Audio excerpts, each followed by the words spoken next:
రాజకీయంగా ప్రతిపక్ష నాయకులను విమర్శించడం కానీ, ప్రతిపక్ష నాయకుల సిద్ధాంతాలను విమర్శించడం కానీ ఎన్ని చేసినా ప్రతి వ్యక్తిని గౌరవించే మనస్తత్వం ఉన్న గొప్ప నాయకుడు ఆయన. నేను ఇంకొక ఉదాహరణ చెప్పి ఇంకొక సంఘటన చెప్పి నేను ఈ అవకాశాన్ని ఇచ్చిన షర్మిల గారికి మరొకసారి థ్యాంక్స్ చెప్పి నా స్పీచ్ ముగిస్తాను. ఆ సంఘటన ఏంటంటే, రాజశేఖర రెడ్డి గారి దగ్గర కిరణ్ కుమార్ రెడ్డి అని ఒక ప్రైవేట్ సెక్రటరీ ఉండేవారు. రాజశేఖర రెడ్డి గారు కొత్తలో ముఖ్యమంత్రి అయినప్పుడు అప్పుడే జాయిన్ అయ్యాడు కిరణ్ కుమార్ రెడ్డి గారు. ఆ కిరణ్ కుమార్ రెడ్డి ఒక క్వార్టర్ గురించి తను అప్లై చేసుకున్నాడు.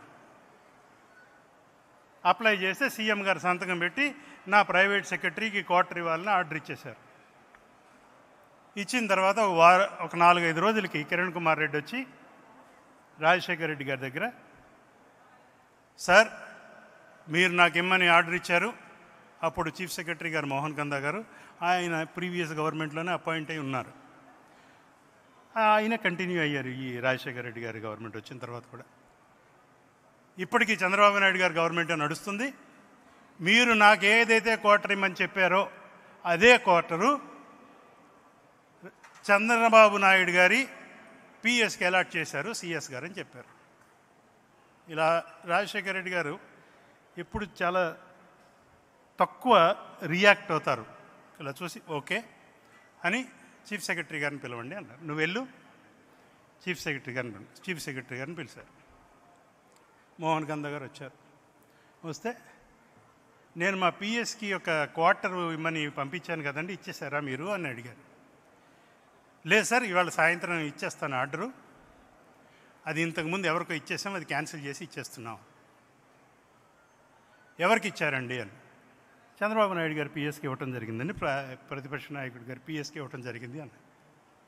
అంటే ఓ ప్రశ్న అడిగారు, మీరు ఆర్డర్ ఇచ్చిన తర్వాత నా కాగితం మీ దగ్గరికి వచ్చిందా, నా కాగితం వచ్చిన తర్వాత మీరు ఆర్డర్ ఇచ్చారా అని. సార్ ఎగ్జాక్ట్లీ 2 days ముందు చంద్రబాబు నాయుడు గారు పిఎస్కి ఇవ్వటం జరిగింది, మీ ఆర్డర్ తర్వాత వచ్చింది నా దగ్గరికి, అది క్యాన్సిల్ చేస్తున్నాం, ఇచ్చేస్తున్నాను, క్యాన్సిల్ చేయకండి, ఈయనకి ఇంకో మంచి క్వార్టర్ చూసి ఇవ్వండి అన్నారు. కిరణ్ కుమార్ రెడ్డి గారికి ఇది తెలియదు ఈ సంఘటన ఇలా జరిగిందని.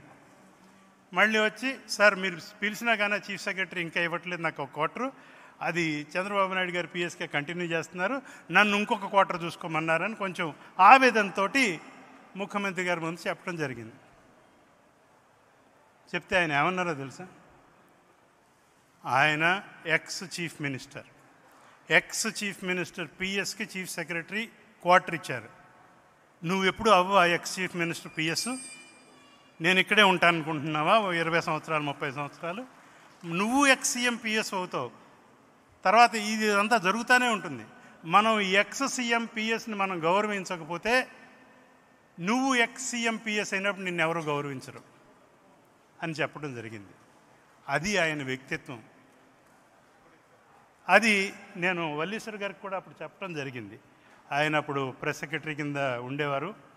ఇది చూడండి, ఒక అపోజిషన్ లీడర్కి ఎంత గౌరవం ఇస్తున్నారో అని. ఇలాగ ఎన్నో నేను ఆయన గురించి చెప్పగలను. రాజశేఖర రెడ్డి గారి గురించి చాలా చక్కటి మాట అన్నారు బాపిరాజు గారు. ఏమన్నారంటే, అందరూ జీవించి మరణిస్తారు, ఆయన మరణించినా ఇంకా జీవించే ఉన్నారని. ఆయన ఎప్పటికీ మన మనసుల్లో జీవించే ఉంటారు. అంతటి గొప్ప వ్యక్తి మన ఆంధ్ర రాష్ట్రంలో పుట్టడం మన అందరి అదృష్టం. ఆ మహనీయుడి దగ్గర 5.5 సంవత్సరాలు పనిచేసే అవకాశం నాకు కలిగినందుకు, ఆ అవకాశం కలగజేసిన ఉండవల్లి అరుణ్ కుమార్ గారికి, రామచంద్రరావు గారికి నేను ధన్యవాదాలు చెప్తున్నాను. ఈరోజు ఇలాగ నేను మాట్లాడటానికి అవకాశం ఇచ్చిన షర్మిల గారికి కూడా ధన్యవాదాలు చెప్తున్నాను. Thank you very much.